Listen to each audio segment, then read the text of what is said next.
ब्रह्मर्षि पितामह पत्री जी ब्रह्मर्षि पितामह पत्री जी ब्रह्मर्षि पितामह पत्री जी పిఎంసి ప్రేక్షక దేవుళ్ళందరికీ కూడా నమస్కారాలు తెలియజేసుకుంటున్నాను. నేను మన పిఎంసి ఛానల్లో అనేక రకాలైనటువంటి విభాగాల ద్వారా సభ్య సమాజంలో ప్రతి వ్యక్తికి ఏవేమైతే అవసరాలు ఉన్నాయో అన్ని అవసరాలను కూడా ఆ నాలెడ్జ్ ద్వారా తెలియజేయడం జరుగుతుంది.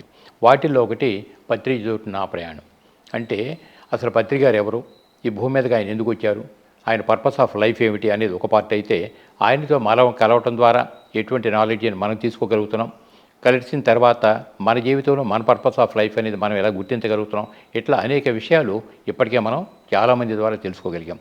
ఈరోజు మనం ఖమ్మం జిల్లా పెండిప్రోలు గ్రామంలో కాస్మిక్ వ్యాలీ అనేటటువంటి దానిలో మేడం సరోజిని గారి ద్వారా ఆవిడ యొక్క జీవిత చరిత్ర అంతా కూడా ఈ స్పిరిచువాలిటీలోకి ఎందుకు వచ్చారు, పత్రికని ఎందుకు కలిశారు, ఆవిడ పర్పస్ ఆఫ్ లైఫ్ ఏమిటనే విషయాన్ని కూడా మనం వారి మాటలోనే మనం తెలుసుకుందాం.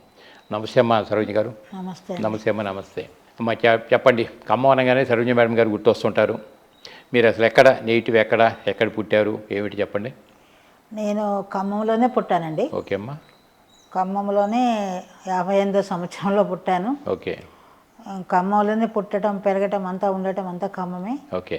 అప్పటి నుంచి నేను 99లో ధ్యాన మార్గంలోకి రావడం జరిగింది. అంటే ధ్యాన మార్గం. సరే, మీరు ఎంతవరకు చదువుకున్నారు? నేను ఓన్లీ 10th వరకు చదువుకున్నాను. 10th వరకు. ఓకే అమ్మ. చిన్నప్పటి నుంచి మీ పేరెంట్స్ ద్వారా ఆధ్యాత్మిక చింతన కానీ, అంటే గుళ్ళు గోపురం సహజంగా మనం గుళ్ళు ఏంటంటే గోపురాలు మా అమ్మగారి ద్వారా ఎక్కువ నాకు గుళ్ళు గోపురాలు పూజలు చేస్తుంది ఆవిడ బాగా. ఇవన్నీ అంటే ఆమె దానివల్ల నేను కూడా ఇంప్రెస్ అయ్యాను. ఓకే. దైవభక్తి బాగా ఉండింది ఇంట్లో, కాబట్టి నేను ఆ విధంగా వెళ్తూ ఉండేదాన్ని. ఓకే. అమ్మ వాళ్ళతో పాటు. ఆ తర్వాత నేను మెల్లగా ధ్యాన మార్గంలోకి రావటం జరిగింది. అంటే భక్తి మార్గంలో ఉన్నంత వరకు మీ మానసిక స్థితి ఎట్లా ఉండేదమ్మా అప్పుడు? భక్తి మార్గంలో ఉన్నంతసేపు దైవాన్ని నమ్మేదాన్ని. భగవంతుడు అనేవాడు ఉన్నాడు పైన, ఆయన వల్ల అంతా సృష్టి నడుస్తుంది. ఆయన మన్ని కూడా తీసుకొచ్చాడు ఈ సృష్టిలోకి. మనము ఆయన చెప్పినట్టు మనం చేయాలి. ఒక ప్రేమ అనేది ఉండేదండి. భగవంతుడు అంటే ఒక ప్రేమ, ఒక రూపం అనేది లేదు, కానీ ఒక ప్రేమ అనేది నాకు కనిపించింది. విశ్వాసం భగవంతుడు అనేవాడు ఉన్నాడు అనేది ఒక ఉన్నది. ఇప్పుడు మరి పిఎస్ఎస్ మూవ్మెంట్లో రాకముందు ఇప్పుడు మనకి ఎన్నో ఆర్గనైజేషన్స్ బయట ఉన్నాయి, ఎంతోమంది పీఠాధిపతులు గురువులు మనకు ఉన్నారు. అట్లా మరి ఎవరితోటైనా మీ పరిచయాలు? నాకు అసలు ఎవరితోని పరిచయం లేదు. ఎవరు తెలియదు, ఏ పీఠాధిపతుల దగ్గరికి వెళ్ళలేదు, వాళ్ళు ఎవరు తెలియదు అసలు. అయితే మరి ధ్యానం అనేటటువంటి దానిలోకి మీరు ఎట్లా ప్రవేశించారు? 1999లో నేను ఖమ్మంలో ధ్యానము నా భర్త తీసుకెళ్లారనమాట. వాళ్ళ ఆఫీసులో కొలీగ్ గొల్లెపల్లి వెంకటేశ్వరరావు ఉంటారు. ఓకే. ఆయన ఈరోజు మా దగ్గర ధ్యానం క్లాస్ ఉంది, అందరు రండి, ఎలాంటి జబ్బులున్నా పోతాయి అని చెప్పారంట.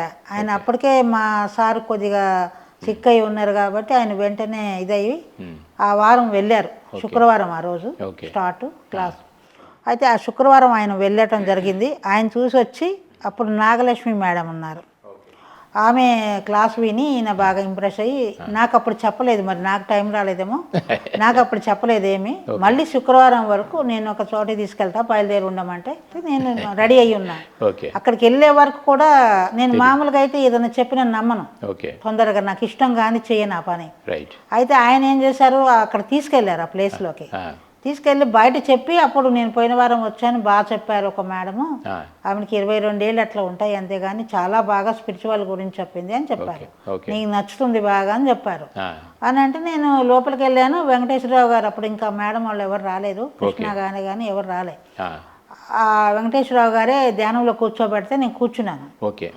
కూర్చున్న తర్వాత అక్కడ ధ్యానం చేశాను. వెంటనే కొన్ని సెకండ్స్లోనే నాకు కొన్ని ఆకారాలు కనపడటం మొదలుపెట్టాయి. ఆకారాలు. అయితే నేను ఇవేదో భ్రమలే అనుకున్నాను, ఎందుకు కనపడతాయి ఇట్లా కళ్ళు మూసుకుంటే వెంటనే అని. నేను అసలు ఎప్పుడు అట్లా దాని గురించి ఆలోచించలే, అసలు ధ్యానం మాట కూడా నేను వినలేదు అప్పటి వరకు, తెలియదు కదా మనకి. అయితే ఇంకా అప్పుడు నేను ఏంటి ఇట్లా కనపడుతున్నాయి ఏంటి అని చెప్పి మళ్ళీ కూర్చుంటే, మళ్ళీ కొద్దిసేపు అయినాక ముద్రలు వస్తున్నాయి 2-3 నిమిషాల తర్వాత. ధ్యానంలోనే నా వేళ్ళ మీద నేనే ఆటోమేటిక్గా ముద్రలు వచ్చేస్తున్నాయి, నా ప్రమేయం లేకుండానే. నేను అసలు ఆ ముద్రకలు ఎప్పుడూ చూడలేదు, విగ్రహాలు కూడా సరిగా. అయితే ముద్రలు రావటం మొదలుపెట్టాయి. ఇట్లా రావటం వెంకటేశ్వర స్వామి ముద్రలు ఇవన్నీ ఏవో వస్తున్నాయి అన్నీ. ఓకే. వస్తుంటేనే ఏంటి ఇట్లా వస్తున్నాయి ఏంటా అనుకున్నాను. ఇంకా కొంచెంసేపు అయిన తర్వాత ఒక్కసారి భళ్ళున ఈ కనుబొమ్మల దగ్గర ఈ నొసట్లో ఓపెన్ అయిపోయింది అనమాట. అంతా ఓపెన్ అయిపోయి థర్డ్ ఐ విజన్స్ అనేది నేను తర్వాత అర్థమైంది నాకు. అసలు అప్పటి వరకు థర్డ్ ఐ అంటే తెలియదు, హాస్టల్ రావాలి తెలియదు, ధ్యానం తెలియదు. ఇవన్నీ రావటం మొదలుపెట్టాయి. వేరే ఇతర లోకాలు కనపడుతూ ఉన్నాయి అనమాట. అదేంటి ఇక్కడ వాళ్ళలాగా లేదేంటి, అవంతా వేరే ఉన్నదేంటి అని ఇట్లా నేను చూస్తున్నా. నాకు తెలిసింది ఏంటంటే ఒక్క సినిమాలు చూశాను నేను. అంత పౌరాణిక సినిమాలు బాగా చూసేదాన్ని, కృష్ణుడి సినిమాలు బాగా ఇష్టం, చూసేదాన్ని అనమాట. ఆయన యొక్క సమయస్ఫూర్తి బాగా నచ్చేది. అది నేను చూడటం జరిగింది. కానీ నాకు ఇట్లా ధ్యానం గురించి ఏం తెలియదు. కానీ చక్కగా అట్లా కూర్చున్నాక ఓపెన్ అవ్వటం, వెంటనే ఇంకా ఇదేదో తెలుసుకోవాలి దీని గురించి అని బాగా పట్టుదల పెరిగింది, ఆసక్తి బాగా పెరిగింది. అది కనిపించకపోతే నేను అసలు ఇంత దూరం వచ్చేదాన్ని కాదు. తర్వాత ఇక అప్పుడు ఇంటికి వచ్చిన తర్వాత కూడా మరి రోజు కూర్చున్నాను. రోజు ఉదయం లేవగానే మధ్యాహ్నం భోజనం చేసి మళ్ళీ నైట్ పడుకుంటప్పుడు 3 గంటలు చేశాను. ఎంతసేపు చేసేవాళ్ళం? గంట ఒక్కొక్క సిట్టింగ్ గంట కూర్చున్నదాన్ని. గంట కూడా చాలా పర్ఫెక్ట్గా చేశానని నేను చాలా అర్థమైంది నాకు. ఆ 3 గంటలు ధ్యానం చేస్తాయిగా ఇదేంటి తెలుసుకోవాలి. రోజు బాగా అనుభవాలు వస్తున్నాయి, ఏంటి ఇట్లా వస్తున్నాయి, ఇట్లా ఇదేంటో మరి ఇంత కొంచెం ధ్యానం చేస్తేనే ఇంత బాగా వస్తుంటే మరి అందరూ ఎందుకు చేయట్లేదు అని పట్టుదల పెరిగింది. చెప్పాలి అందరికీ అని తెల్లవారి నుంచే చెప్పడం మొదలుపెట్టాను. బయటికి చెప్పడం, ఇంటి దగ్గరకు వచ్చిన వాళ్ళకి, కూరగాయల వాళ్ళకి, పాల వాడికి, అందరికి చెప్పటం, ఇంకా ఇంటికి ఎవరు వస్తే వాళ్ళకి చెప్పటము, ఇవంతా చేయడం జరిగింది. మీ ఆహారపు అలవాట్లు ఎలా ఉండే చిన్నతనం నుండి? నాకు అంతకుముందు మేము నాన్ వెజ్ తినేవాళ్ళము ఇంట్లో. అంత తర్వాత ఎప్పుడైతే ధ్యానంలోకి వచ్చానో పత్రిసారు అప్పటికి ఇంకా నాన్ వెజ్ గురించి ఈ తినొద్దని చెప్పింది వినలేదు నేను. ఇంకా ఆయన మాటలు ఏమి వినలేదు. అయితే రోజు ఇంట్లో చేస్తున్నప్పుడు ధ్యానంలో ఆయన వాయిస్ వినపడేది నాకు. ఏమని? పట్టు పట్టగా రాదు, పట్టి విడివగా రాదని ఆ పద్యం వినిపించేది కూర్చున్నప్పుడు ఇంట్లో ధ్యానంలో. ఈయన ఎవరో భలే పాడుతున్నాడే, ఈయన ఎవరు అసలు, ఈయన మాటలు నాకెందుకు వినపడుతున్నాయి అని చెప్పి నేను అనుకుంటుంటే వెంటనే ఆయన మళ్ళీ వినిపిస్తూ ఉండేది రోజు. అలా వినపడుతుంటే ఏంటి ఈయన ఎవరు అసలు అని నాకు అర్థం కాలే.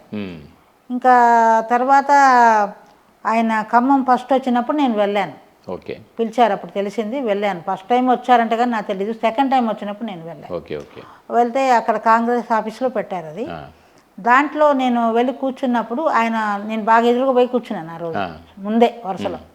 ఆయన ఆ పద్యమే పాడారు అప్పుడు. ఓహో ఈయనే అన్నమాట, నాకు రోజు వినపడుతుంది ఈయన వాయిస్ అని చెప్పి అర్థమైంది. ఆయన పోతుంటే బాగా ఏడ్చేసాను పెద్దగా. ఆయన వెళ్తుంటే చాలా బాధ వేసింది. ఆయన ఇంకా ఎక్కడే ఉంచండి ఆయన్ని, ఎందుకు పంపిస్తున్నారు అనేది అని అందరినీ.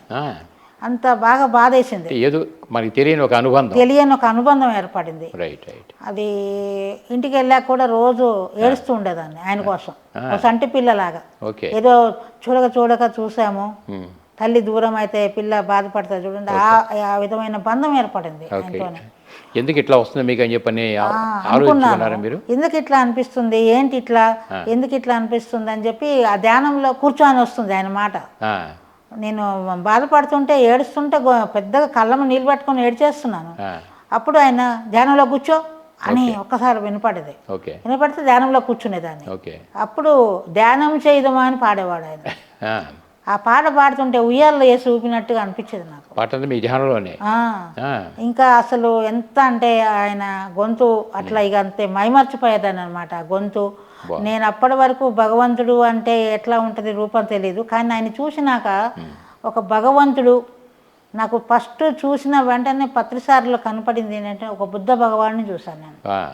నాకు అప్పటి వరకు ఏ బుక్ చదవాలి, ఆయన గురించి ఏం తెలియదు నాకు, కానీ ఒక బుద్ధ భగవానుడి ఆయన లోపల చూసాను. ఆనాపాన సతి గురించి చెప్పారు ఆ రోజు సార్. ఆన అంటే ఉచ్ఛ్వాస నిశ్వాసాలు అని చెప్పారు.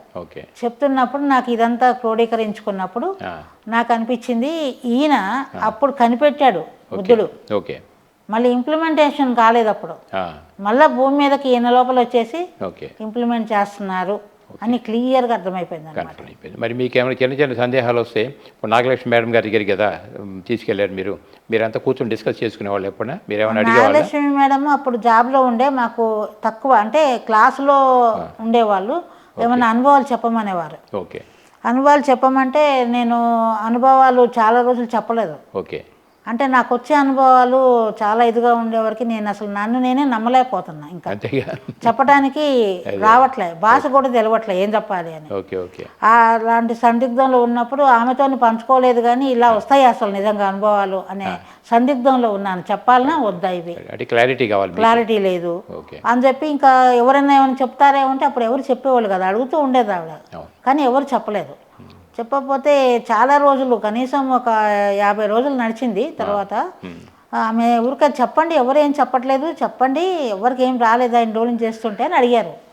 అప్పుడు నాకే అనిపించింది, వాళ్ళు పాపం అంత కష్టపడి చేపిస్తుంటే మనం ఏం చెప్పకపోతే బాగుంటుంది, వీళ్ళేం ఎవరు చెప్పట్లేదు, నేను ఎవరైనా చెప్తే విందామని నేను చూస్తున్నాను, నాదప్పుడు చెప్పొచ్చాను అంటే ఎవరు చెప్పట్లేదని అప్పుడు నాకే అనిపించి నేను చెప్పాను అనమాట. నేనండి నాకు వస్తూ ఉన్నాయి, కానీ నేను సందిగ్ధంగా బాగా ఉన్నదాన్ని, క్లారిటీ రాని నేను అక్కడ చెప్పాను అనమాట. ఫస్ట్ అదే వచ్చేసింది నాకు. అదేంటంటే నేను ధ్యానంలో కూర్చున్నాను, నైట్ 12 అయింది. ఆ 12 గంటల టైంలో నాకు లక్ష్మీదేవి వచ్చి ఎదురుగా నిలబడింది ఫిజికల్గా. నిలబడితేను ఆమె నిలబడింది కదా అని చెప్పి నేను ఆమె ఎవరు అని అంటే ఆమె చెప్తుంది, ఆమె పేరే చెప్తూ ఉంటే ఇంకా నేను ఆమెని అలానే చూసి నేను ఇట్లా కూడా వస్తారా, ఏంటి ఇదేంటి, నేను సినిమాల్లో చూశాను ప్రత్యక్షం అవుతారు అని, కానీ బయట ఇట్లా జరుగుతుందా, ధ్యానం చేస్తే ఇవన్నీ జరుగుతాయనే దాంట్లో ఉన్నా క్లారిటీ లేక. అప్పుడు ఆమెతో ఇలా చెప్పగానే క్లాసులో ఆవిడ కూడా విన్నారు, అందరు విన్నారు, కానీ దాని గురించి డిస్కషన్ ఏం చేయలేదు. కానీ నేను అది అనుభవం అనుకుని ఆమె అదొక అనుభవం వచ్చింది ఆవిడకి అని చెప్పి అనుకున్నారు అంతే. అయితే తర్వాత తెల్లవారు నుంచి ఇంట్లో మా ఇంటికి రావటం మొదలుపెట్టారు ఈ ధ్యానులు. అప్పటి వరకు ధ్యానం చేసేవాళ్ళు కొంతమంది మా ఇంటికి రావటం మొదలుపెట్టారు. వాళ్ళు వచ్చేసి మీకు లక్ష్మీదేవి ఎలా కనపడింది, కిరీటం పెట్టుకుందా, వడ్రానం పెట్టుకుంది, ఇవన్నీ అడిగారు. నేనేం చెప్పానంటే అవన్నీ ఏముండవు వాళ్ళకి, అవన్నీ వదిలేస్తేనే దేవుడు అయ్యేది. ఇట్లా ఇవన్నీ పట్టుకొని మీరు బయట చూసినట్టు ఫోటోలు చూసినట్టు ఇవన్నీ కల్పితాలు, ఇవన్నీ కాదు, అవన్నీ వాళ్ళకి ఏం లేదు ధ్యాస అని చెప్పి చెప్తే వాళ్ళకి ఎవరికి రుచించలేదు ఆ సమాధానం. వీళ్ళకి ఏదో సరిగ్గా తెలవలేదు, వాళ్ళ మైండ్లో ఫిక్స్ అయిన భావాలు వేరు, రూపులు వేరుగా ఉంటాయి, ఇక్కడ మనం చూసింది వేరుగా ఉంటాయి. నేను అందుకే చూసి ఏంటి ఇట్లా ఉన్నారు వీళ్ళు, నేను ఎవరు ఏంటి అని అంటే చక్కగా పేరు చెప్తుంది ఆవిడ, ఆమె ఆరా కనిపిస్తుంది అక్కడ, ఏంటి ఇట్లా అని నేను చూస్తూ ఉన్నాను అనమాట. నాకు అసలు ఆరా అంటే కూడా తెలియదు అప్పుడు, అవన్నీ ఆటోమేటిక్గా వస్తున్నాయి అంతే. కొత్త కదా, ఏమీ క్లారిటీ లేక అట్లా చూడగలిగాను. అదే అనుభవం పత్రికారికి కూడా ఫస్ట్ కనపడినప్పుడు చెప్పాను. పోతే ఇప్పుడు మీరు ఆహార అలవాట్లు ఎట్లా ఉండే చిన్నప్పటి నుంచి? మీకు చిన్నప్పటి నుంచి నాన్ వెజ్ ఫ్యామిలీ. అయితే నేను ధ్యానంలోకి వచ్చినప్పుడు కరెక్ట్గా శివరాత్రి వచ్చింది కొత్తలో, అంటే ఒక 10 డేస్కేమో. అయితే నేను ఆ రోజు మా ఇంటికి ఎవరో వస్తేనో టిఫిన్ పెడుతుంటే నేను శివరాత్రి రోజు నేనేం తినను ఇవ్వాలని చెప్పారు. చెప్తే నాకేమనిపించింది అంటే అప్పటికే నేను 2 టైమ్స్ తినే ఉన్నాను. అప్పటికే మా టిఫిన్ అయింది, మధ్యాహ్నం భోజనం కూడా అయింది. వాళ్ళు అంటే సాయంత్రం 3ంటికి వచ్చారు, స్నాక్ పెట్టకపోతే వాళ్ళు శివరాత్రి అన్నారు. అప్పుడు ఓహో ఇది వాళ్ళ శివరాత్రి అని అనుకొని నేనేం చేశానంటే ఇంకా నేను 2 సార్లు తిన్నాను. మరి చాలామంది శివరాత్రి ఉపవాసం ఉండి నైట్ జాగారం చేస్తారు, మరి వీళ్ళందరికీ శివుడు కనపడతాడా, మరి నేను ఇప్పటికి 2 సార్లు తినేసాను కదా, మరి నేను ఇప్పుడు కనపడతాడా నాకు, మరి తిన్నాక ఎట్లా కనపడతాడు, మరి ఇలాగ తినకుండా ఉంటే వీళ్ళకి కనపడతాడని తినకుండా ఉంటున్నారా అనే ఆలోచన వచ్చింది. వచ్చేసి నేను నైట్ పడుకున్నాను. పడుకోగానే జస్ట్ అట్లా కళ్ళు మూసుకున్నానో లేదో పడుకుందామని వెంటనే ఒక విజన్ పెద్దగా కనపడుతుంది, ఒక సింహం కనపడింది నాకు ఫస్ట్. ఆ సింహం కనపడిన తర్వాత వెంటనే మళ్ళీ నాకు ఒక కాంతిలో వెండి శివలింగం కనిపించింది, చాలా పెద్దది. ఎంత ఉందంటే చెప్పలేము, ఒక తాడి చెట్టు అంత ఉందేమో, ఇంత పెద్ద శివలింగం కనిపించింది. ఏంటి నేను వచ్చాను మరి ఏం చేస్తావు అని అడుగుతున్నాడు ఆయన. అంటే నేను నాన్ వెజ్ మానేస్తాను ఈరోజు నుంచి అని చెప్పాను సార్. అప్పుడు వచ్చేసింది. అప్పుడు వచ్చేస్తే ఇంకా ఎప్పుడైతే అన్నానో అప్పటి నుంచి బంద్ అయిపోయింది. ఇప్పుడు నేను ధ్యానంలోకి వచ్చి 26 సంవత్సరాలు.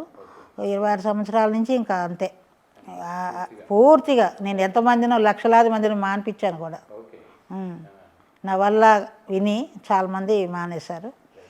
అయితే మరి ఇప్పుడు పత్రిజీ చెప్తారు కదా, ప్రతి వ్యక్తికి నిత్య జీవితంలో ఎదగటానికి సాధన కావాలి. సాధన అంటే చేసుకున్న వాడికి చేసుకున్నంత మహాదేవ, అది మీరు బ్రహ్మాండం చేసేస్తారు.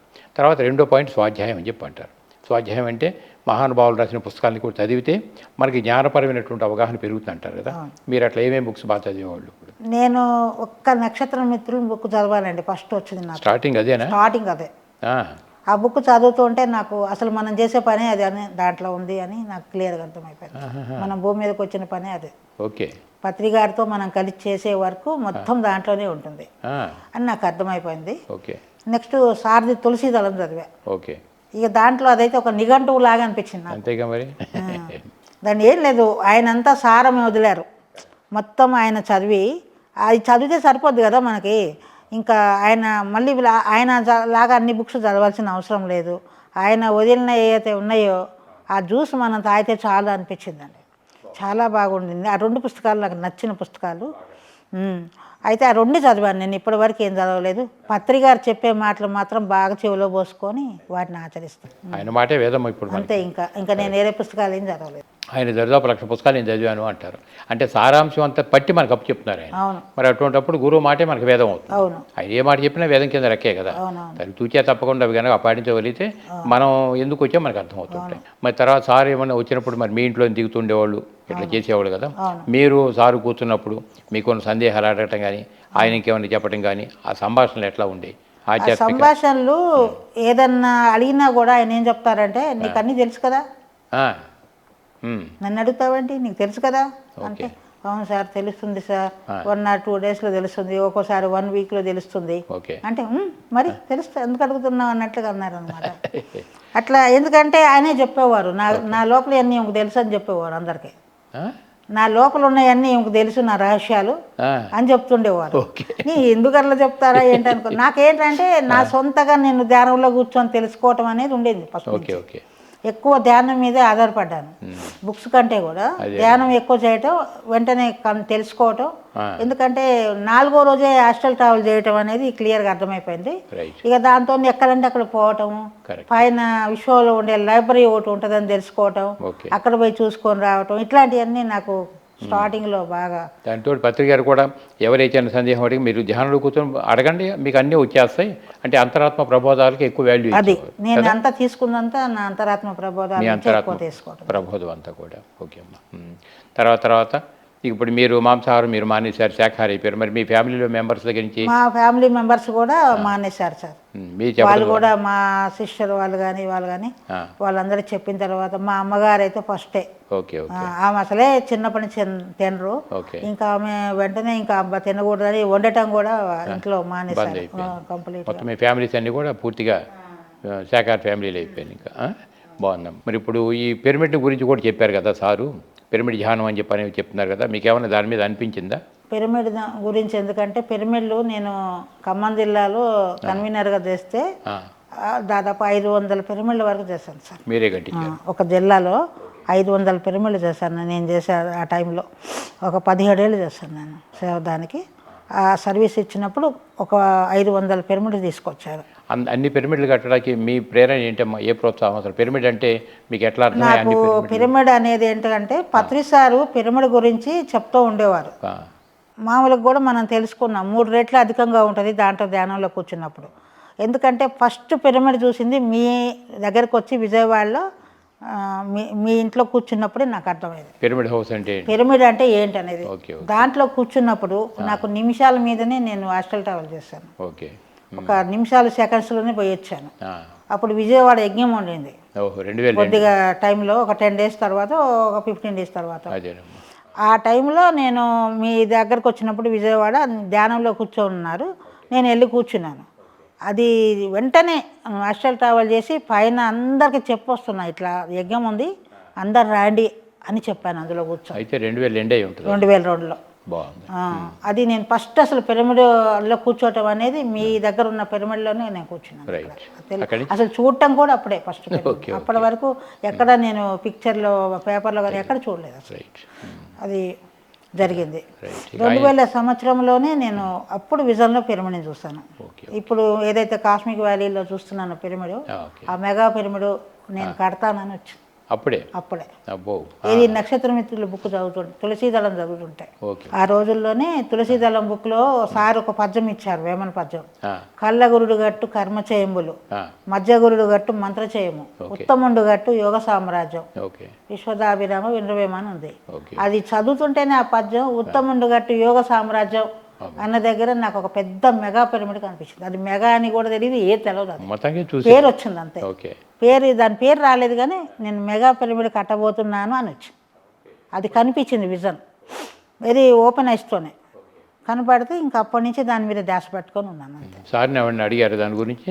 నేను దాని గురించి ఏం అడగలేదు కానీ గమ్మత్ ఏంటంటే సార్కి నాకు ఎలా ఉండేదంటే నేను ఏది చెప్పకుండానే ఆయన తెలుసుకొని ఉండేవాడు, ఆయన తెలిసిపోయేది.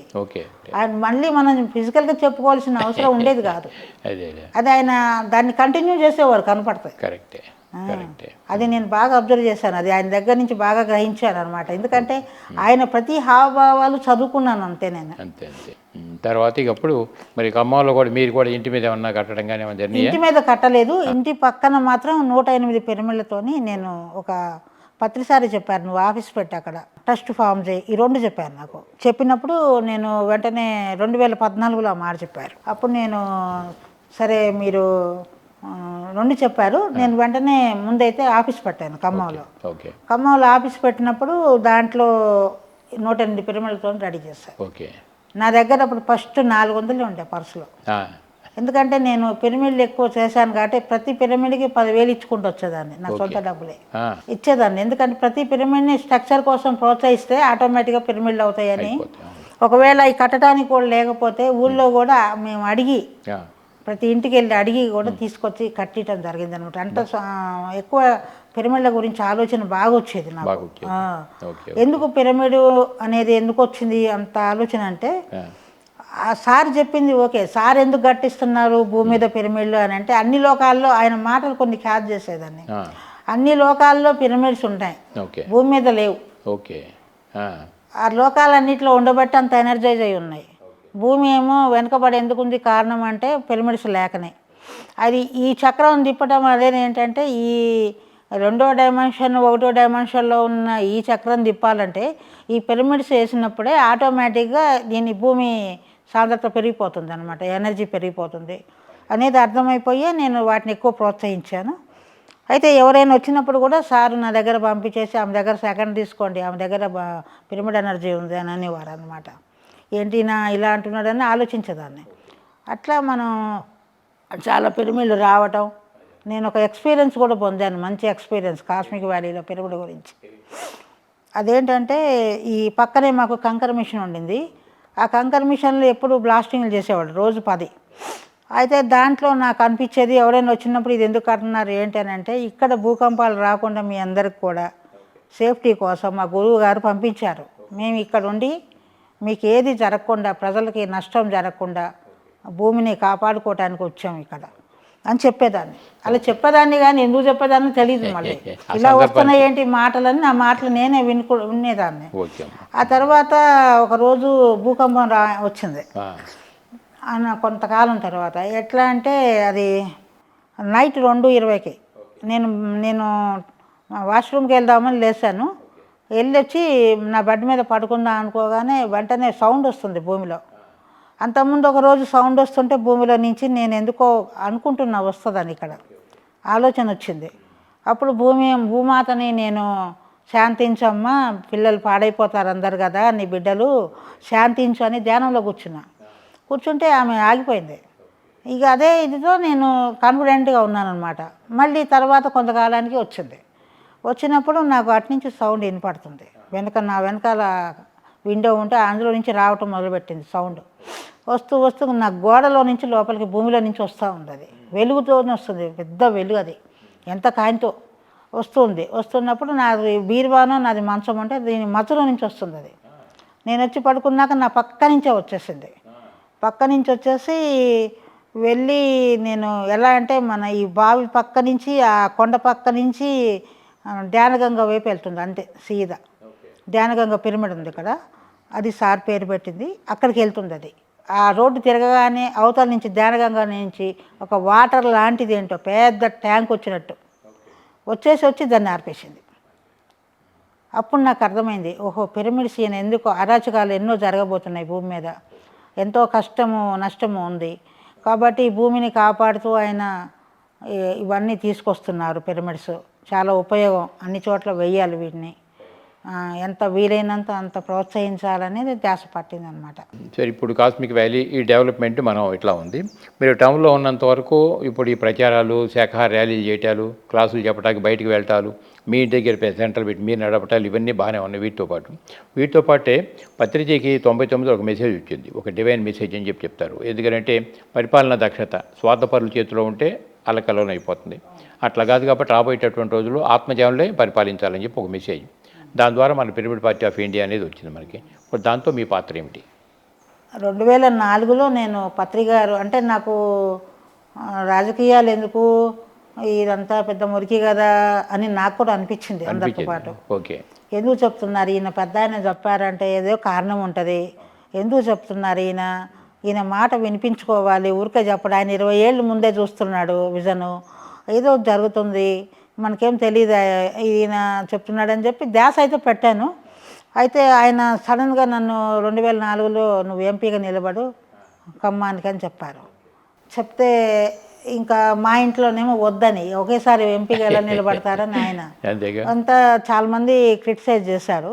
సరే అయినా కూడా పత్రికారు చెప్పారన్న ఒక మాటతోని నేను మొదలుపెట్టాను. కానీ ఖమ్మంలో కూడా ఎవరికి ఇంట్రెస్ట్ లేదు, ఎందుకు ఆ మురికి అంటించుకోవడం అని వాళ్ళకు ఒక అభిప్రాయం ఉండింది. నేనేమో లేదు, పత్రికారు చెప్పారంటే ఏదో కారణం ఉంటుంది అని ఒక్క మాటతోని వాళ్ళకి చెప్పాను. నాకైతే ఇంకేం తెలీదు, కానీ అది ఉన్నది. కానీ మా ఇంట్లో వద్దు వద్దు అని అంటుంటే నేను కూడా కొంచెం భయపడిపోయి తర్వాత సార్కి చెప్దాము నేను నిలబడినని అనుకున్నాను అనమాట. అప్పుడు విజయవాడలో మీటింగ్ అయితే వచ్చాను. అక్కడ వచ్చేసి లోపలికి రాలేకపోతున్నా, ఆ మీటింగ్లోకి బయట విండో దగ్గర నుంచే వింటున్నా. కానీ పత్రికారికి నేను వచ్చిందే తెలీదు. కానీ ఆయన అక్కడ చెప్పే మాటలు నా గురించి అని అర్థమైంది క్లియర్గా. ఏమన్నారంటే, బురద కడగటానికి వచ్చి భూమి మీదకు బురద ఎక్కువగా ఉందని కడగనంటే ఎట్లా అని ఆ మాట నన్ను ఎట్లా అంటే ఇంకా నాకు అసలు కొట్టలేదు, కానీ చెంపదబ్బేసి కొట్టి నేర్పినట్టు అనిపించింది నాకు. అది అంటే మనం వచ్చిందే పారిశుద్ధం పని, ఇక మళ్ళీ దాంట్లో ఇది బాగలేదు అది బాగలేదు కాదు కదా అని అర్థమైపోయి క్లియర్గా వెంటనే నిలబడ్డాను అంతే. ఇక ఎవ్వరు నాకు అసలు అడ్డు చెప్పేవాళ్ళే లేరు అనమాట. అంటే ఈ అడ్డంతా మనమే పెట్టుకుంటున్నాము అని చెప్పి అనిపించింది. ఇక అడ్డు లేదు అంతే, ఇక నిలబడ్డాను. ఓ 12,000 ఓట్లు వచ్చేసాయి. నేను ఇంట్లో ఉండి నామినేషన్ వేసాను అంతే, పెద్ద ప్రచారం కొంచెం చేశాను అంతే, కానీ ఎక్కువ ఏం చేయలేదు. కానీ చాలా బాగా వచ్చింది. అయితే నేను తర్వాత ఒకరోజు ఏదో షాప్కి వెళ్తాను, అక్కడ నేను ఏదో నా పేరు చూసి వాళ్ళు నల్లజాల ఏదో దేనికో పేరు చూశారు, చూసి ఓ నల్లజాల సరోజ్ అంటే మీరేనా, మీకే ఓటేసాము అప్పుడు అని అడిగారు నన్ను. అంటే మీరు ఎందుకు వేసారు, మేము కొత్తగా వచ్చాం కదా మాకు ఎందుకు వేసారు, 100 మంది ఉన్నారు కదా పెద్ద పెద్దోళ్ళు, వాళ్ళకి వేయకుండా వేరే పార్టీలకు వేయకుండా మాకు ఎందుకు వేసారు అని అంటే, లేదండి మీరు ఫస్ట్ నుంచి ధ్యానం అనేది చెప్పి అందరికీ మంచి చేస్తున్నారు, మీ ద్వారా అయితేనే మంచి జరుగుతుందని నాకు అనిపించి నేను అట్లా వేశాను, నాతో పాటు కొంతమంది వేశారండి అని చెప్పారనమాట. నాకు చాలా సంతోషం. అంటే పత్రికారు ఫస్ట్ నుంచి ఎట్లా ఉంటుందంటే, ఫస్ట్ అనేవారు అనమాట, మనం బీజం వేస్తాము తర్వాత మహావృక్షమై కూర్చుంటుంది అది అని చెప్పేవారు. అది నాకు బాగా నాటుకుంది అనమాట. అందుకని ఏదైనా ఆయన ముందు చెప్పినప్పుడు ఇదేదో ముందు చెప్తున్నారంటే అది జరగబోతుంది. నేను ఈ శాకాహారం గురించి కూడా అడిగాను సార్ని. సార్ శాకాహారము నాకు 2030తోనే ప్రపంచవ్యాప్తంగా అవుతుందని నాకు అనిపించింది అనమాట. అయితే శాకాహారం చేస్తున్నాం కదా సార్ అన్ని చోట్ల, బాగా చేశాను నేను కూడా ఖమ్మం జిల్లాలో. అయితే అన్ని చోట్ల చేయడం జరిగింది. మరి చేస్తున్నాం కదా సార్ ఇదంతా మరి అది ఇదని ఒకరోజు ఉడికే మాట్లాడాను అంతే, అంతవరకు. ఆయన అన్నాడు, మనకి అవుతుందని తెలుసు కాబట్టే కదా మేడం మన శాకాహారం చేస్తున్నాం ముందే, అందరికీ అవేర్నెస్ తీసుకొస్తున్నాం, పైన వాళ్ళకి కింద వాళ్ళకి మన మధ్యలో ఉన్నాము, వాళ్ళని అవేర్నెస్లో తీసుకొస్తున్నాం అని చెప్పారు. అంటే 2030 కానీ మీకు అనిపించింది? 2030కి కంప్లీట్గా వరల్డ్ వైడ్ అవుతుంది. ఇప్పుడు ఎన్నాళ్ళ క్రితం అనిపించింది మీకు? ఇది 2 years పైన అవుతుంది. 2 years పైన అవుతుంది నాకు వచ్చింది. 2 years పైన అయింది వచ్చి ఇట్లా అవుతుంది అనేది వచ్చింది. నాకు అనుకూలంగా బాబాజీ కూడా నాకు ఆ. మెసేజ్ వచ్చింది దాని నుంచి కూడా 30 కంప్లీట్గా 30 కల్లా మొత్తం ప్రపంచం అంతా శాకాహారం. మొత్తము శాకాహారమే ఉంటుంది, ఇంకంతే భూమి మీద ఏమి ఉండదు. ఇంకా అహింస అనేది తగ్గిపోతుందని చెప్పేశారు. ఇంకోటి ఏంటంటే ఇప్పుడు నేను కాస్మిక్ వ్యాలీలో చేసే శ్రీ తులసి మెగా పిరమిడ్ సార్ పెట్టిన పేరే అది. తులసి అంటే ఆక్సిజన్ అని వచ్చింది మాస్టర్లు చెప్పిన మెసేజ్ ప్రకారం. ఇది భూమికి ఆక్సిజన్ ఇస్తుందని చెప్పారు. అయితే ఇది ఎప్పుడైతే కంప్లీట్ అవుతుందో కంప్లీట్గా హింస అనేది పోతుంది, భూమి మీద ఒక స్వర్గధామం అవుతుందని చెప్పారు. భూమి దివిగా మారుతుందంటే ఇంక ఇదే అని చెప్పారు. కాబట్టి నేను దాని మీద బాగా కాన్సన్ట్రేషన్ చేయడం జరుగుతుంది. అది వాళ్ళు చెప్పగానే మొదలు పెట్టడం జరిగిందనమాట.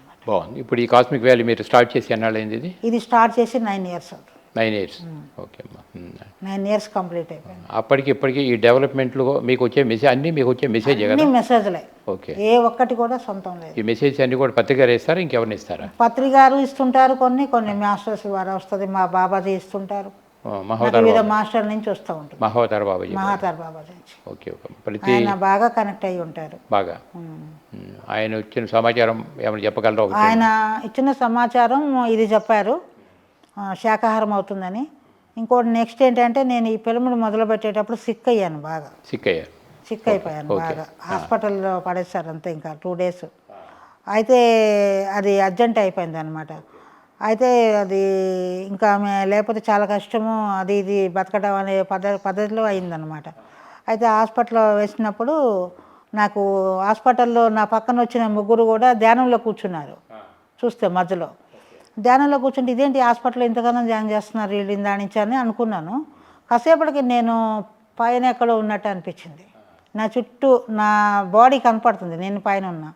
నా బాడీ చుట్టూ కొంతమంది కొన్ని చేతిలో ఇట్లా ఉంది త్రిశూల, మన కుమారస్వామి చేతిలో ఉన్నట్టుగా అది పట్టుకొని నిలబడి చుట్టూ కాపలా కాస్తున్నారు నా బాడీని. నాకు అది కనపడింది సీను. కనపడితే ఏంటి ఇట్లా కాపలా కాస్తున్నారు ఏంటి, నేనేంటి అక్కడ కనపడుతున్నాను ఏంటి అని ఆలోచన చేస్తే ఇక అర్థం కాలేదు నాకు. మళ్ళీ ఇంటికి వచ్చేసి పంపించాక ఇంటికి వచ్చేసి ఆ రోజు నైట్ పడుకున్నాను. తెల్లవారు పొద్దునే బెడ్ దిగి ఇక కిందకు కాలు పడుతున్నా. అప్పుడు బాబాజీ మెసేజ్, మేడం మీరు బాడీ వెకర్ చేశారు మేడం, అది అక్కడ హాస్పిటల్లో వాటికి తట్టుకోలేక నేను తీసుకొచ్చేసింది అనమాట. వాళ్ళు అన్ని ఇంజక్షన్స్ 5 వేస్తున్నారు. అయితే నేను తట్టుకోలేకుండా ఉంటే బాడీ వెకర్ చేశారు మేడం మీరు, అవన్నీ పడలేక హాస్పిటల్లో నేను మళ్ళీ పట్టుకొచ్చాను మిమ్మల్ని. మీరు భయపడకండి మేడం, నేను ఉన్నాను మేడం మీకు, మీ లోపలే ఒక బాడీ వేసుకొని ఉన్నాను కదా నేను, మీరు ఎందుకు భయపడతారు, భయపడకండి, మీరు చేయాలంతే ఆ పిరమిడ్ అని చెప్పారు బాబాజీ. చెప్పేసరికి ఇంకా నాకు అప్పుడు ధైర్యం వచ్చింది. ఇంకా అంతే, మేము చూసుకుంటాం కదా, మీరు మీరు మీ పని మీరు కానివ్వండి అని క్లియర్గా చెప్తున్నా, మాటలు వినపడుతున్నాయి. ఇంకప్పుడు ధైర్యంగా నేను మళ్ళీ మామూలుగా దాన్ని మొదలుపెట్టేయటం, దాన్ని చేయటం. ఎందుకంటే గుంటలు తవ్వుతుంటేనే అలా సిక్ అయిపోయాను అనమాట. అట్లా మళ్ళీ దాన్ని బిగిన్ చేయటము అంతా చేసుకుంటూ రావటం మొదలుపెట్టాను అనమాట. ఇక అసలు మా దగ్గర పైసలు నుండి మొదలు పెట్టడం కూడా కాదు, కానీ చేసుకుంటూ వస్తున్నాం. ఇక్కడంతా అంతే, ఎక్కడ పైసలు ఉండవు, కానీ మొదలు పెట్టేస్తాను వాళ్ళు చెప్పగానే. వాళ్ళు ఏం లేదు, మాస్టర్ చెప్పారు మొదలు పెట్టడం అంతే. ఇది ఆటోమేటిక్గా అవుతూ వచ్చాయి ఇప్పటి వరకు, అంతే తప్ప డబ్బులుండి కట్టుకోవటం అట్లా ఏం కాదు. ఇది కాదుగా మనకి ఇప్పుడు ఏషియస్ మూమెంట్లో మొదట్లో మనంతా డీసెంట్రలైజ్ పాలసీ అవ్వటం వల్ల ఎవరికి వాళ్ళే, అంటే ఎవరు ఎంత ఎఫర్ట్ పెడితే అంత పెరుగుతారని పత్రిక మనకి చెప్పారు. స్టార్టింగ్ మన బెంగళూరు పిరమిడ్ అని చెప్పి అనుకున్నాం. అప్పటిదాకా మనకి సెంట్రల్గా ఏమీ లేదు కదా మనకి. అంటే ఇక రాబోయే రోజుల్లో మనకు కూడా ఒక కేంద్రం ఏర్పడుతుందేమో అని చెప్పి తృప్తిపడి మనం దానికోసం పనిచేసాం. ఏది బెంగళూరులో ఉండే పిరమిడ్. అప్పుడు చేసేటప్పుడు కూడా నిజానికి చేతులు ఎవరి దగ్గర డబ్బులు లేవు. 10,000 పెట్టి పాంపరేట్ చేయడం కూడా తడుముకోవాల్సి వచ్చిన పరిస్థితి అది. అలాంటిది వాళ్ళు మరి కొన్ని కోట్ల రూపాయల వర్తకి సరిపడా మైత్రి బుద్ధ జాన విద్యా విశ్వవిద్యాలయం అయింది. అంటే అదేంటంటే పత్రిక దగ్గర మనం నేర్చుకుంటే ఒక బలమైన సంకల్పం, రాబోయే రోజు అటువంటిది లోకల్ జనానికి ఎట్లా ఉపయోగపడాలి, అది ఉంటే మిగతా ఇక ప్రకృతి అది ఏ విధంగా చేయించుకుంటుంది, ప్రకృతే మొత్తము మనకి ఏం కావాల్సింది చేసి పడుతుంది అనేది క్లియర్గా బాగా అర్థమైపోయింది పరిస్థితి. అందుకే డబ్బుల మీద ఆలోచన లేదు, లేదు, మన ద్వారా జరిపింపబడుతుంది అంతే కదా. నేను అదే చెప్తాను, మా దగ్గర పెద్ద ధన భాండాగారం ఉంది, అది టైంకి వస్తుంది అంతే. అది ఎప్పుడు ఎలా వస్తుంది ఎలా చేస్తాము అంటే ఆ టైంకి వస్తుంది అంతే అనే ఆలోచనతోనే నేను కూడా అలాంటి మిరాక్యులస్ థాట్స్తోనే ఉంటాను. ధ్యానంలో బాగా అర్థమవుతుంది. ఇప్పుడు ఈ మాస్టర్ మహావతార్ బాబాజీ పత్రికారైనా లేకపోతే ఇంకేమన్నా యాస్ట్రల్ మాస్టర్స్? వినాయకుడు మాట్లాడుతూ ఉంటాడు నాకు. ఇంకా ఎందుకంటే ఆ వినాయకుడి విగ్రహం కూడా నన్ను గేట్ దగ్గర పెట్టమని చెప్పాడు ఆయన. నేను ఎప్పుడు చిన్నప్పటి నుంచి వినాయక చవితి బాగా చేసేదాన్ని ప్రతి సంవత్సరం. అయితే ఇక్కడ వచ్చిన తర్వాత నేను ఏదైనా మెటీరియల్ లోపలికి వస్తే కంకర కానీ ఏమైనా కర్రలు కానీ ఏవైనా వస్తే బయట నుంచి మెటీరియల్ కొనుక్కొచ్చినప్పుడు ఆ మెటీరియల్ వచ్చినప్పుడల్లా నేను సిక్ అయిపోయేదాన్ని. ఇక్కడ సిక్ అయిపోతూ 2 రోజులు పడుకొని లేచేదాన్ని కాదు. అయితే అప్పుడు ఆ టైంలో నాకు వినాయకుడు ఒక మెసేజ్ ఇచ్చారు.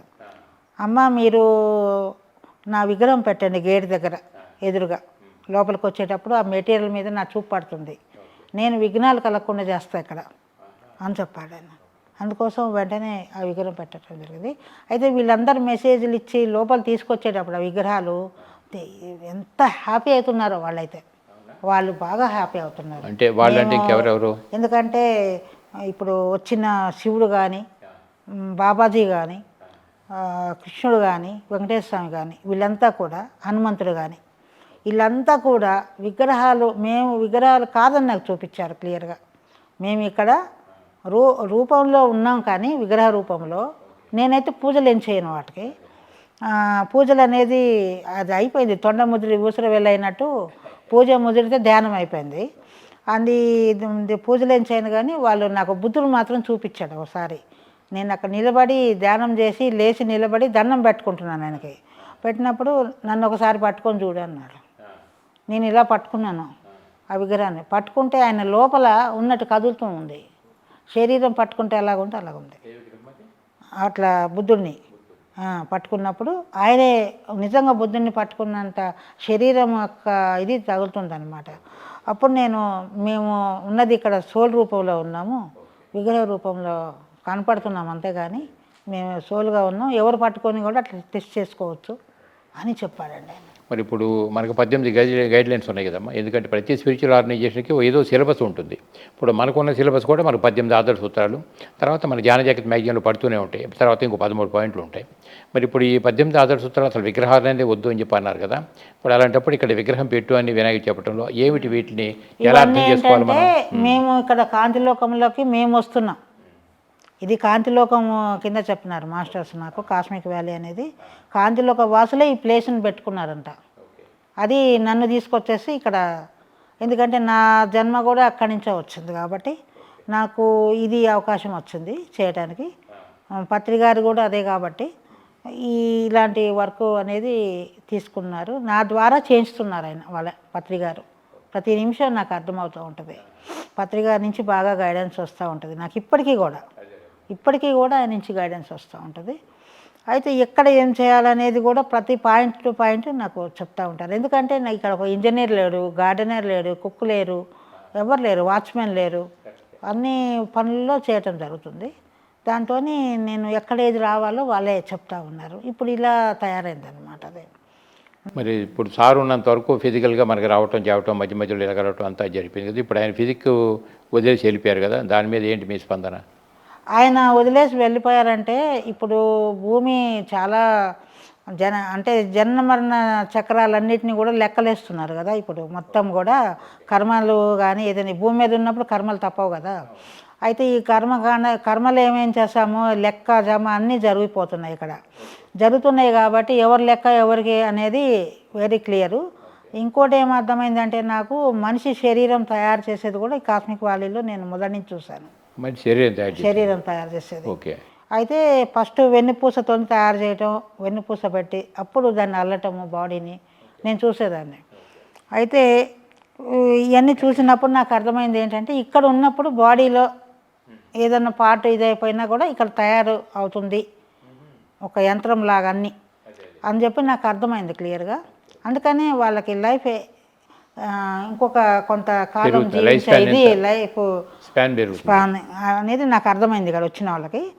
అందుకని ఇక్కడ వచ్చే వాళ్ళు కూడా ఎట్లా ఉంటుందంటే వాళ్ళు అందరు రాలేరు, క్వాలిఫై అవ్వాలి, ధ్యానం బాగా చేయాలి, ప్రతిరోజు బాగా ధ్యానం చేసేవాళ్ళు, నమ్మక వ్యవస్థ బాగున్న వాళ్ళు ఇక్కడ రాగలుగుతున్నారు. అయితే వాళ్ళకి తెలుసుకుంటున్నారు కూడా వచ్చి వాళ్ళు. అయితే ఈ లోపలికి రాగానే ధ్యానం చేయని వాళ్ళు ఏదైనా వర్కర్స్ వచ్చినా కూడా లోపలికి అడుగు పెట్టగానే ఎంతో ప్రశాంతంగా ఉంటుంది ఏంటండి ఇక్కడ వచ్చినాక అనేవాళ్ళు. ఎందుకు అంత ప్రశాంతంగా ఉంటుంది అని చెప్పేసి నేను ఇట్లా ఎందుకు నాన్ మెడిటేటర్స్ కూడా అంటున్నారు ఎందుకని అని చెప్పేసి రోజు ధ్యానంలో కూర్చొని అడిగానండి. అప్పుడు మాస్టర్లు ఏం చెప్పారంటే ఇక్కడ 3 కోట్ల మంది మాస్టర్స్ ఉన్నారు, అసలు మాస్టర్స్ ఉన్నారు, అందుకే ఇంత ప్రశాంతంగా ఉంటుంది ఇక్కడ. పత్రికారు కూడా చెప్పేవారు ఎవరికైనా ఇది భూతల స్వర్గం అని చెప్పేవారు. అయితే నేను చూస్తూ ఉన్నాను కాబట్టి నాకు కాంతిలోక వాసులందరూ ఎవరు పిలిస్తే వాళ్ళు రావటం, ఆ పని చేసిపోవటం నాకు అర్థమవుతుంది క్లియర్గా. నాకు కూడా ఏదైనా వచ్చినప్పుడు వాళ్ళు క్లియర్ చేయటము వెంటనే అనమాట, సెకండ్స్లో అది క్లియర్ చేసేస్తున్నారు. అది కూడా నాకు అర్థమైంది. నేను అందుకే అంత బాగా నమ్మక వ్యవస్థ అనేది 500% ఉంది. అందుకే నేను ఈ వర్క్ పట్టుకొని చేయటం కూడా, ఎందుకంటే ఎన్నో పరీక్షలు వచ్చాయి కానీ ఆ పరీక్షలన్నీ కూడా తట్టుకొని నిలబడ్డా. అంటే పత్రికారు కూడా ఇక్కడ వచ్చినప్పుడు క్లాసులో చెప్పారు, ఇవిడికి ఎన్ని పరీక్షలు వచ్చాయో లెక్కలేదు, కానీ ఎన్ని పరీక్షలు వచ్చినా తట్టుకొని ఎంత మొండిదంటే మొండి ఘటం అని చెప్పేవారు అనమాట. అది తట్టుకొని నిలబడింది, ఇప్పుడు ఆవిడ బాధ్యతగా నిలబడి చేసింది కాబట్టి భాగ్యం దక్కింది ఆమెకి అని చెప్పారు. ఒక్కొక్కసారి ఫోన్ చేసి చెప్పారనమాట. ఒకసారి ఇక్కడ అమెరికా నుంచి ఇక్కడ వచ్చారట, ఫ్లైట్ దిగారంట.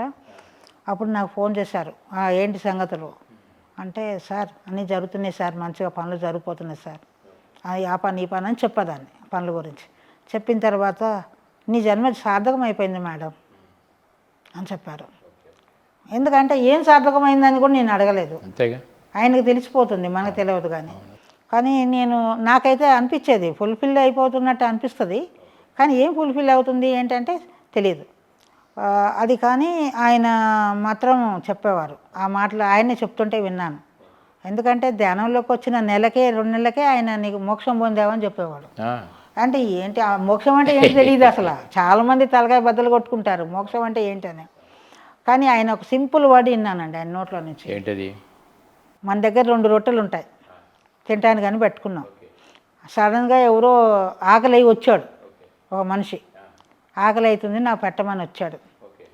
నాకు ఏమైనా పెట్టండి అంటే మనం ఒక రొట్టె ఇవ్వాలి వాళ్ళకి, అది ఇవ్వటమే మోక్షం. మనం ఒక రొట్టె తినడానికి ఉంచుకొని ఒక రొట్టె వాడికి ఇవ్వాలి, అదే మోక్షం అని చెప్పాడండి.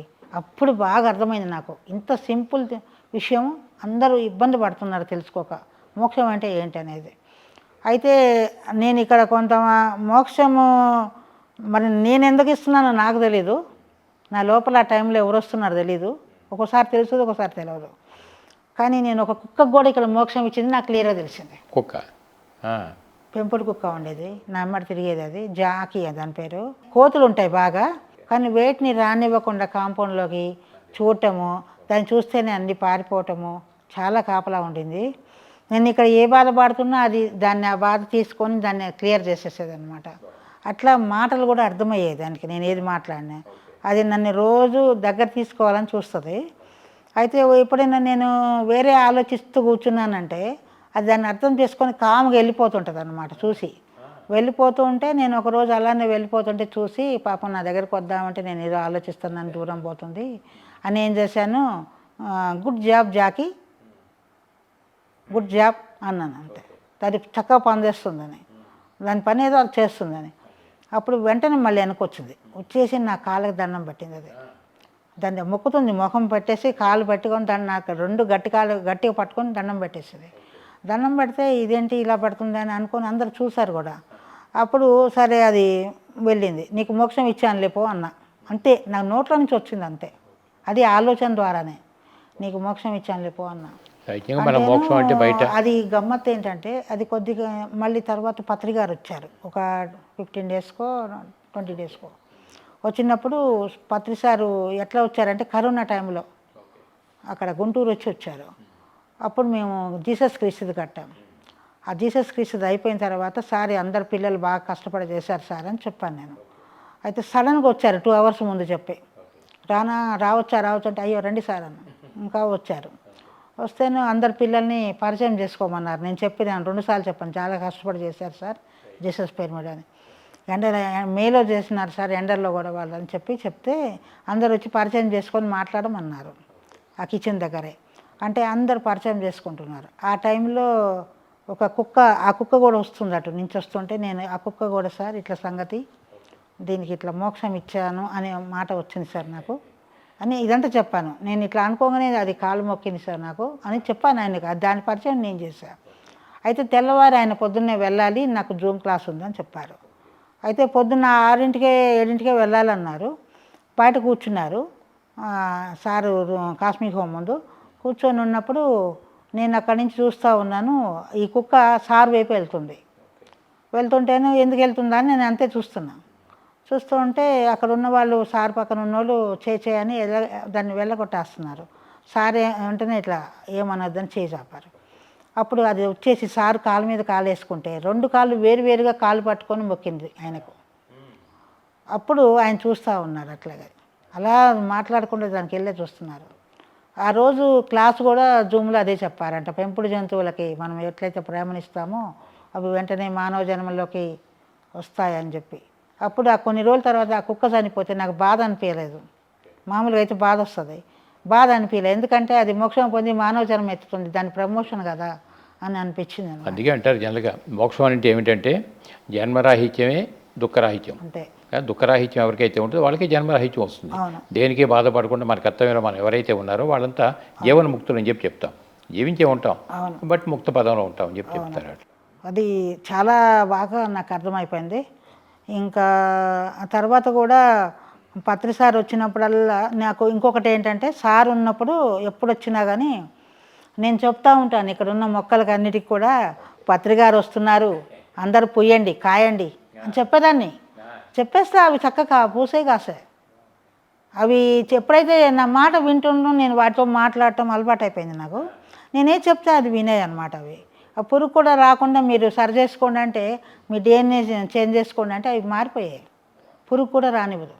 అయితే ఇట్లా వాటంతట అవే బాగా అవటం మొదలుపెట్టి నా మాట వింటున్నప్పుడు అది అప్పట్లో స్టార్టింగ్లోనే 8th డైమెన్షన్లో ఉన్నట్టు చెట్లు నేను అబ్జర్వ్ చేశాను.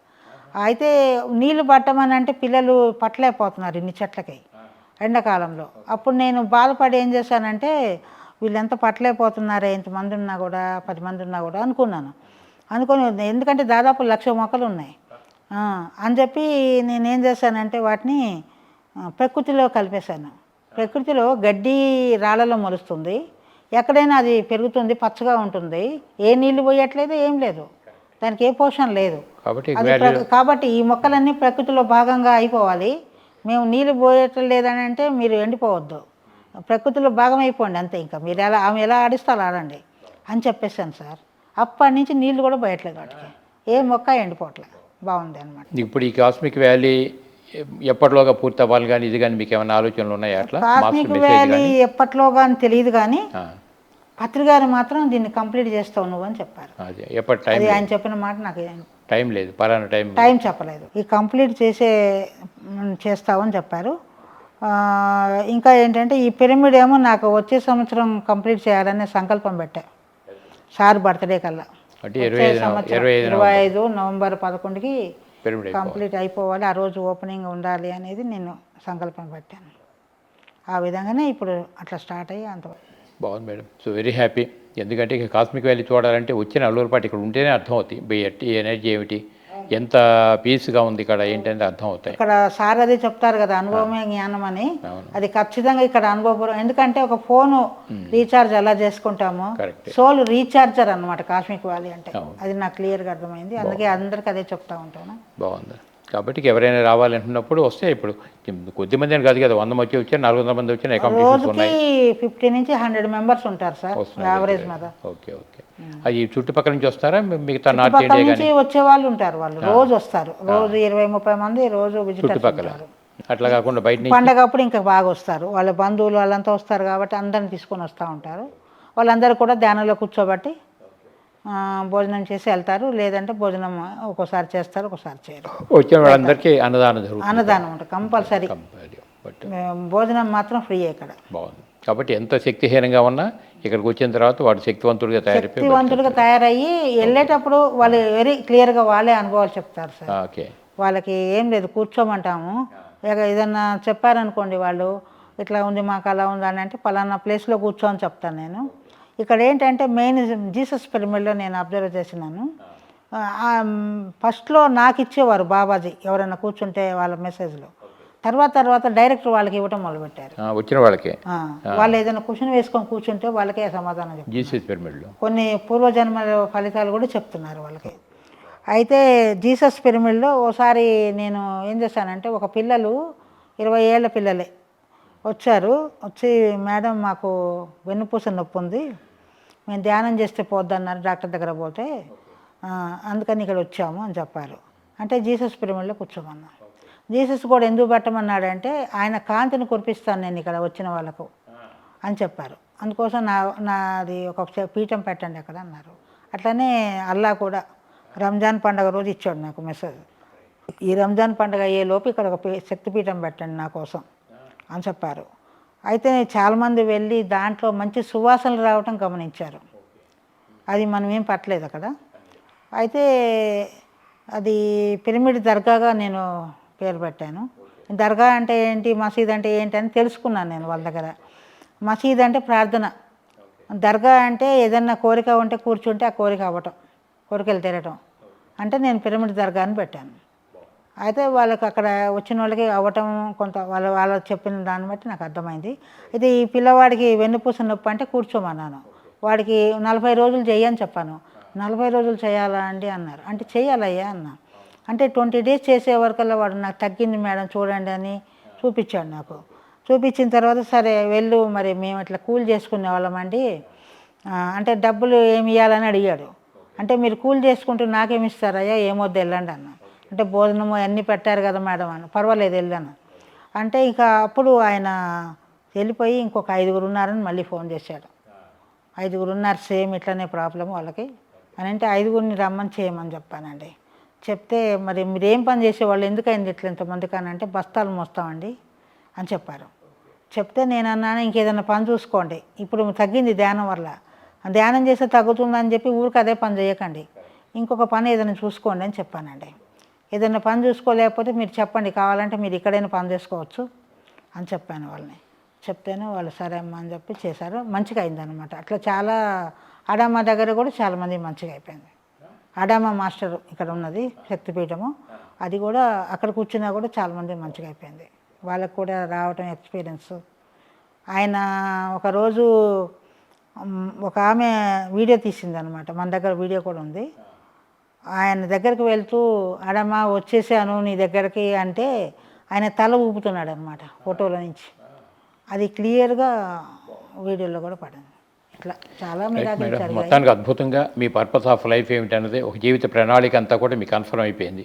ఇక ఈ కాస్మిక్ వాల్యూ అని అంటే ఈ జన్మలో మీ పర్పస్ మీరు ఫుల్ఫిల్ చేసినట్లయితే, అంతేకాదుగా ఒక రాష్ట్రానికో దేశానికో పరిమితం కాకుండా ప్రపంచవ్యాప్తంగా అయిపోవటం అని అంటే రాబోయే రోజుల్లో గ్లోబలైజేషన్కి ఇది హెడ్ క్వార్టర్ ఎట్లా మారుతుంటుంది, ఎనర్జీకి స్పాట్ కింద ఎలా మారుతుంది అనేది కూడా.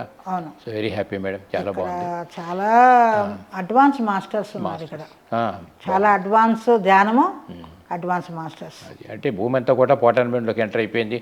2012 కానీ మనకి ఎప్పుడూ తెలుసు, అనేక మంది మాస్టర్లు చెప్పారు, పత్తి గారు కూడా చెప్పారు.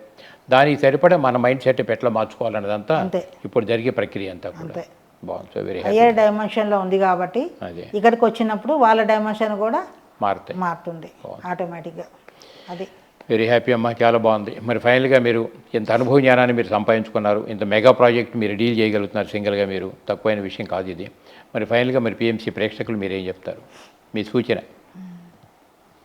పిఎంసి ప్రేక్షకులు, నేను కూడా పిఎంసి చూస్తూ ఉంటాను.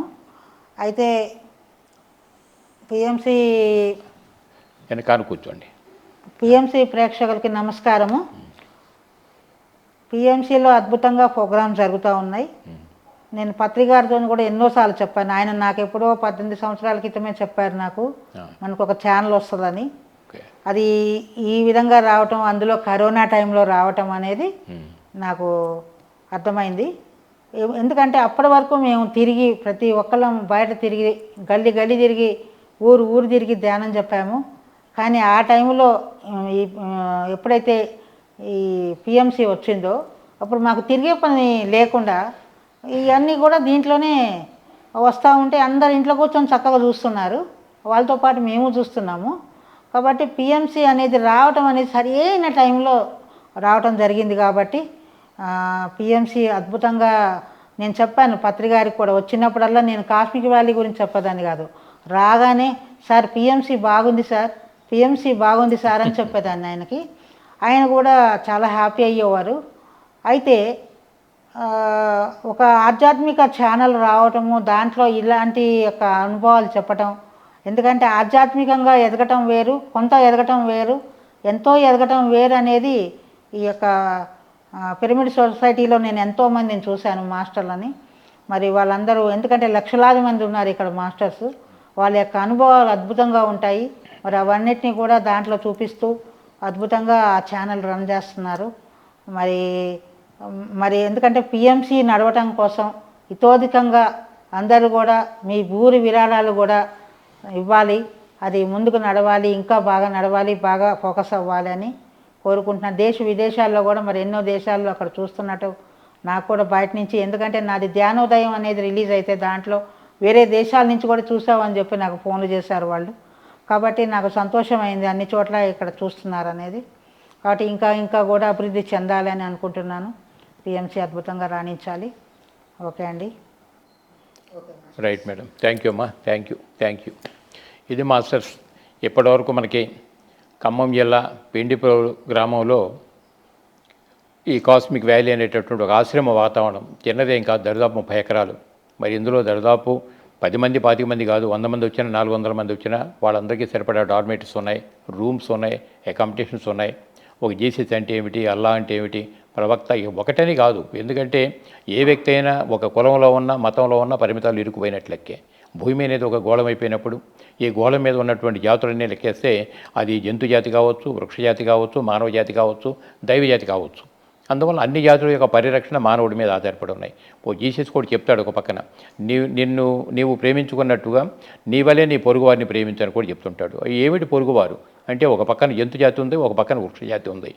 మానవుడు తన కర్తవ్యంగా ఉన్నతమైనటువంటి జన్మ తీసుకున్నటువంటి మానవుడు ఆ జంతు జాతిని వృక్షజాతిని కాపాడవలసిన పరిస్థితులు పక్కన పెట్టి ఆ జంతు జాతిని నాశనం చేస్తున్నాడు, వృక్షజాతిని నాశనం చేస్తున్నాడు. ప్రళయాలు భూమి మీద వస్తున్నాయంటే దేనికోసం వస్తున్నాయంటే, మానవుడి యొక్క దిగజారిపోయినటువంటి ఆలోచన విధానాల ప్రతిస్పందనే ప్రకృతి దగ్గర నుంచి మనకు వస్తుంది, అందుకంటే ఏం కాదు. కాబట్టి ప్రళయాలు కానీ స్పందనలు కానీ ఆగాలి ప్రకృతి నుంచి అంటే ముందు మానవుడు తన యొక్క ఆలోచన విధానం మార్చుకోవాలి, కరుణ ప్రేమ తత్వాలు పెంచుకోగలిగి ఉండాలి. ఎప్పుడైతే అలా పెంచుకుంటామో ప్రకృతి మాత కూడా చక్కగా సహకరిస్తుంది మనకి. అందువల్ల రాబోయే రోజుల్లో అద్భుతమైనటువంటి మార్పులు సంభవిస్తున్నాయి భూమి మీద. అవన్నీ చక్కగా మనం ముందు అర్థం కాకపోయినా ముందు మనమంతా శాకాహారిగా మారటం, చక్కగా రోజు ధ్యానం చేయటం, ఇవన్నీ ఎప్పుడైతే నడుస్తుంటాయో ముందు మనం న్యాయం చేసుకునే వాళ్ళు అవుతాం. మనం న్యాయం చేసుకునే వాళ్ళైతే తర్వాత ఆటోమేటిక్ సమాజం సంగతి మనం వేరే చెప్పక్కర్లేదు. అందువల్ల ఇటువంటి విషయాలన్నీ 1-2 సార్లు వినటం ద్వారా ఈ పత్రికతో నా ప్రయాణంలో ఇప్పటికీ ఎంతోమంది ఎన్నో చక్కనే విషయాలు మనకి చెప్తూ వచ్చారు. మరి ఈరోజు సరోజ మేడం గారు మనకి ఇంత అద్భుతమైనటువంటి వారి జ్ఞాన అనుభవాలన్నీ మనకి ఇచ్చారు. కాబట్టి వారికి మీతో పాటు నేను కూడా ధన్యవాదాలు తెలియజేస్తున్నాను. వీక్షించిన ప్రేక్షక దేవులందరూ కూడా నమస్కారం తెలియజేసుకోండి. సో థ్యాంక్ యూ అమ్మా, థ్యాంక్ యూ మేడం. బ్రహ్మర్షి